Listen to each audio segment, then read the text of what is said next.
Olá, meu amigo e minha amiga.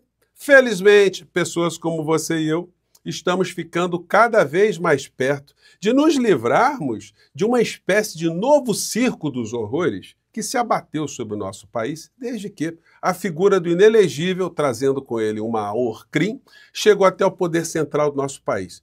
Quando essas criaturas estiverem nas cadeias, muitas das outras que estão circulando por aí terão seu facho mais reduzido. Hoje tivemos cenas absolutamente dantescas no Congresso Nacional, propiciadas por essa gente do mundo cão. E também tivemos alguns enfrentamentos e mais uma cena absolutamente bizarra que, ainda bem que a figura do inelegível, quando as exibe, está exibindo porque a parte do organismo dele que está sendo atingida não é uma outra, porque se fosse, gente, nós estaríamos correndo sérios riscos aí de nos depararmos com cenas muito mais dantescas. Bom, vou conversar com vocês sobre o que aconteceu hoje, as perspectivas de coisas que aconteceram um pouco mais à frente, mas antes de mais nada, é sempre muito importante convidar você que está chegando agora no nosso portal e ainda não é inscrito, para que você se inscreva. E se você já é inscrito, confira a sua inscrição também. Conheça também os nossos outros vídeos. Se você gostar, compartilhe, recomende, dê seu joinha, mande seu comentário. São formas de você impulsionar o nosso portal para chegar a mais pessoas como você. E se puder, se inscreva também no nosso clube de membros. Você que é muito bem-vindo e muito bem-vindo. Gente, olha, é uma coisa temerária ter uma figura dessa solta por aí, né?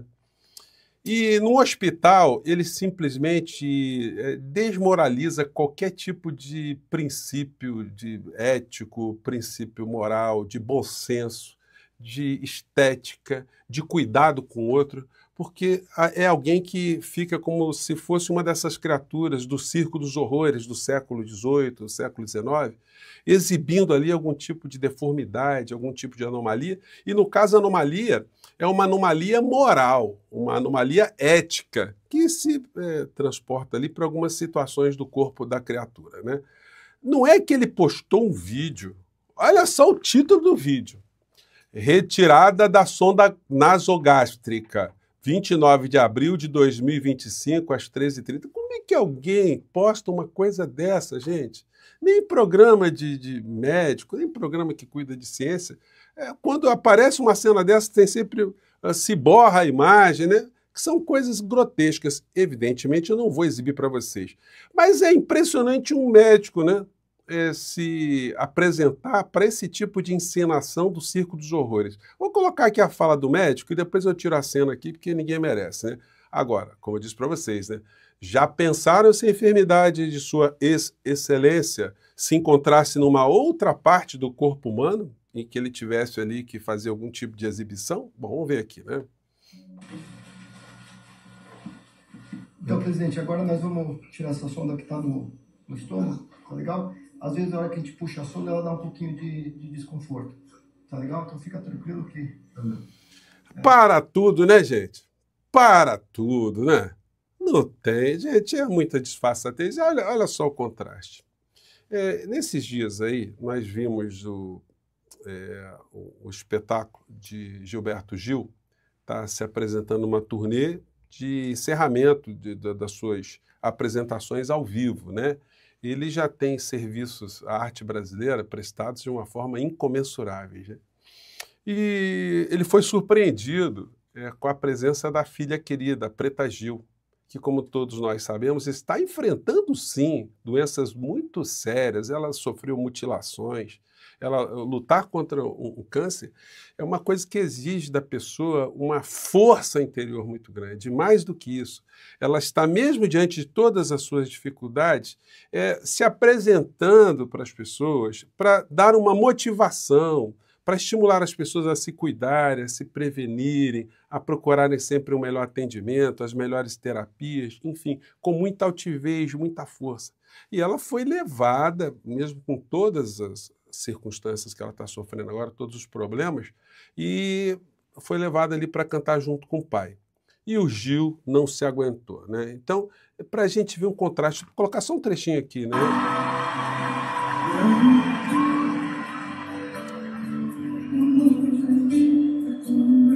E ela cantou belíssimamente bem, gente. Aqui uma cena mais fechada mostra aqui como é que o Gil estava. O pai cantando com a filha, vendo o que a filha está passando, mas ela teve ali com ele, né?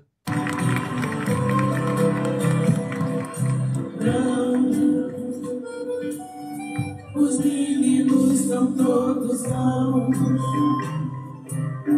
os pecados são todos meus. Gente, dá para ver a distância solar de uma situação de alguém que está explorando uma enfermidade para fins políticos, para fins com sentimentos inescrupulosos, de alguém que está lidando com uma enfermidade de um outro modo completamente diferente. Sem falar no que nós vimos agora com o Papa Francisco. O Papa Francisco, até o último minuto da vida dele, ele estava com altivez, ele estava ali, não fazia exploração, ninguém viu o Papa Francisco tirando sonda, fazendo o corpo do Papa sendo exibido, alguma situação como essa, tratando uma enfermidade com a dignidade que uma pessoa digna tem. Mas aí, como esperar a dignidade do explorador do circo dos horrores? Não tem jeito, né, gente?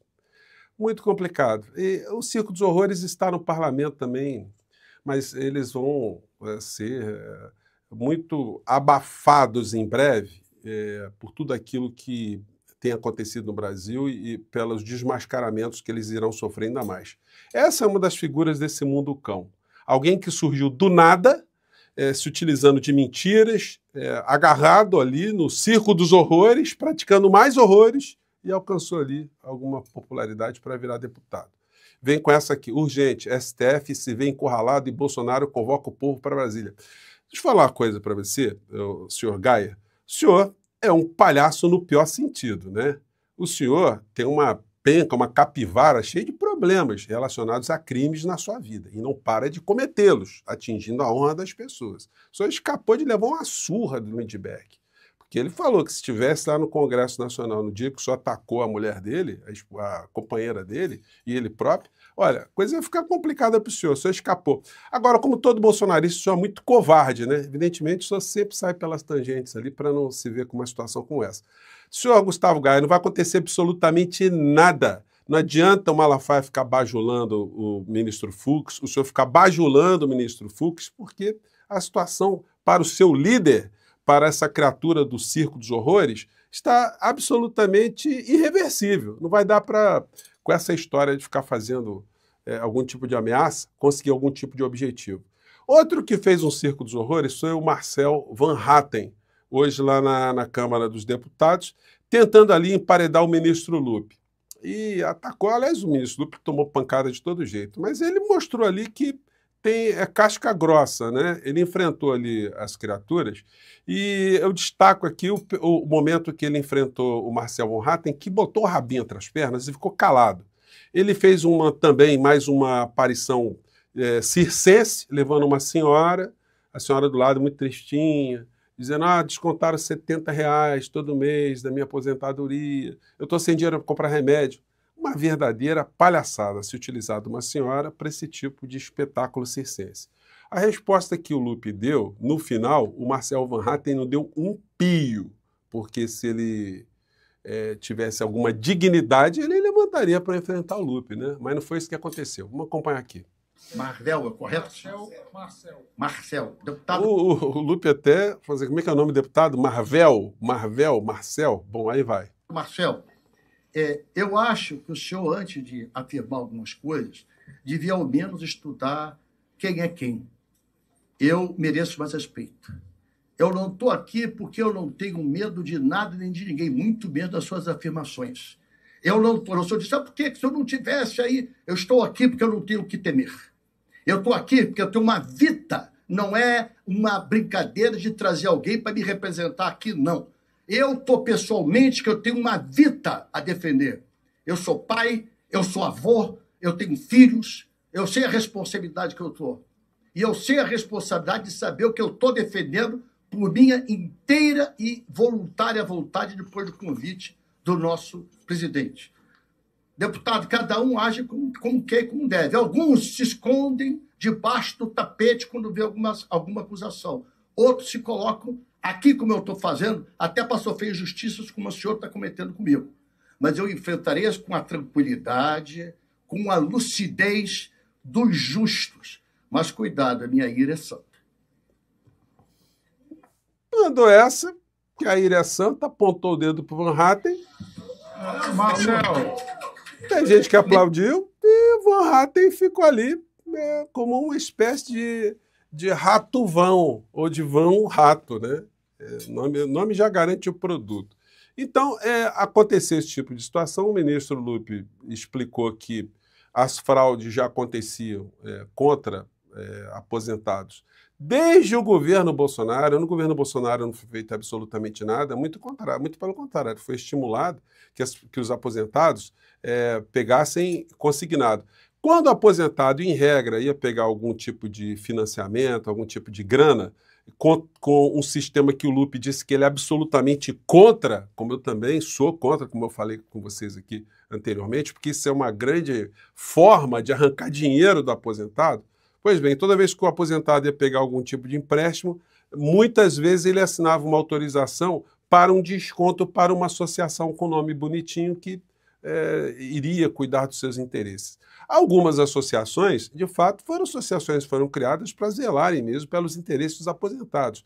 Mas nesse rastro, picaretas também montaram algumas estruturas para, junto com esse consignado, tomarem dinheiro dos aposentados. Isso está sendo apurado por denúncias do próprio governo, com ministros do próprio governo, e, portanto, o Lupe está se mantendo nessa história em função de ter transmitido para o presidente Lula que está agindo com responsabilidade. Se ele está agindo com mais eficiência ou menos eficiência, olha, isso nós saberemos só no transcorrer dessas histórias todas. Mas a maior lesão que foi feita contra aposentado aqui no nosso país foram nos últimos 4 anos de governo Bolsonaro.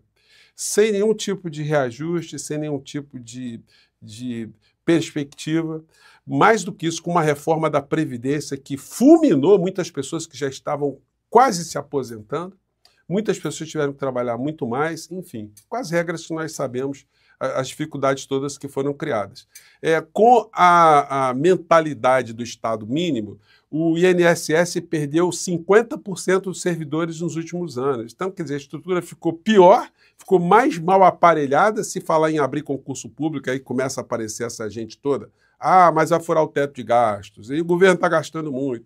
Então, os trabalhadores estão lá, estão se desdobrando em 15 para poder fazer um atendimento e o volume de pessoas que vão se aposentando e vão buscando benefícios são cada vez maiores. Então, é uma situação complexa que precisava mesmo de grande debate e grande exposição. Mais uma vez, enquanto isso não acontece, o governo acaba ficando, mais uma vez, refém das pautas negativas que são pensadas pelos grandes veículos de comunicação e também pela extrema-direita. Eu acho que isso aí já deu, né, gente? Isso aí tem que ter uma reversão radical na comunicação. Chega do governo ficar o tempo todo sendo arrastado pelas pautas negativas e nós aqui nas redes sociais estamos aqui jogando luzes sobre as peripécias desse circo dos horrores em meio a essas situações todas que acontecem todos os dias. Bom, eu fico por aqui, mande seu comentário aqui para o nosso portal do José. Olha, graças a Deus, a enfermidade do inelegível não é numa parte mais baixa do corpo dele, né? Porque senão, olha, a gente estaria aqui numa situação complicadíssima, né? Um grande abraço, até o nosso próximo portal.